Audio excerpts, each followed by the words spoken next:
ছিল অনেক মান অভিমান। আর এরপর গুণ তাদের দুজনের মধ্যে সম্পর্কটি ঠিক করে দেয়, কিন্তু গুণের সম্পর্কটা তো ঠিক হলো না। অন্যদিকে ফোন যখন কাজ করছিল তখন লিরো তাকে রেস্ট নিতে বলে। লিরো এভাবেই ফোংয়ে কেয়ার করে যায়।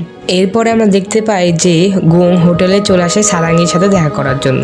আর সে সারাংকে বলে যে গতকাল রাতে সে কেন তার ফোন রিসিভ করেনি।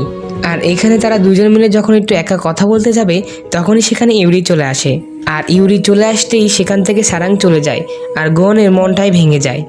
আর তখন ইউরি গোনকে বলে যে সে তাকে কতটা পছন্দ করে, আর গোং তাকে বলে যে সে কতবার বলবে যে সে অন্য কাউকে পছন্দ করে, তার উচিত এমন কাউকে খুঁজে নেওয়া যে তাকে অনেক ভালোবাসবে। তখন ইউরি বলে তুমি কিন্তু তোমার চান্স হারিয়ে ফেলছো, আমাকে বিয়ে করলে তুমি কিং গ্রুপে থাকতে পারবে।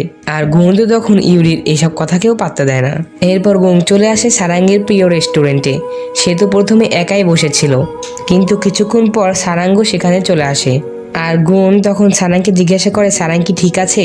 তখন সারাং বলে যে সব কিছু চিন্তা ভাবনা করে দেখার জন্য তার কিছু সময়ের দরকার। তখন গুং বলে যে সারাং যেন একটুও চিন্তা না করে, কারণ সে সব কিছু সামলিয়ে নেবে। যে সারাং কি তার সাথে ব্রেকআপ করার চিন্তা করছে।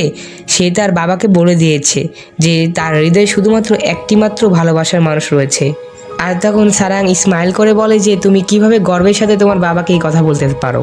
আর সারাংয়ের মুখে স্মাইল দেখে গুণের অনেক ভালো লাগে, আর সে বলে যে অবশেষে আমি তোমার মুখে স্মাইল দেখতে পেলাম।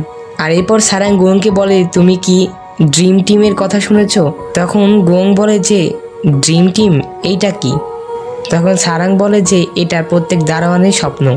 আমি প্রথমে জানতাম না, কিন্তু এটা অনুভব করার পর একটা চিন্তা মাথায় এলো।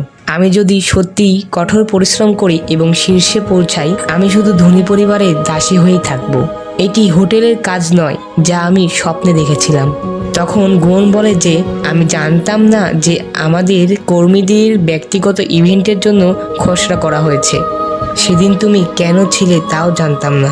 আমি পরিবর্তন করার চেষ্টা করব, তাই একটু অপেক্ষা করো। যদিও এটি কিছু সময় নেয়, তবে আমি নিশ্চিত করব যে এটি ঘটবে আর ড্রিম টিম থেকেও মুক্তি পাবো। আর তখন সারাং বলে যে আমি ঠিক কি না তা নিশ্চিত নই। অন্য সবাই এটা পছন্দ করেছে অর্থের কারণে। এটা শুধু আমার ব্যক্তিগত মতামত।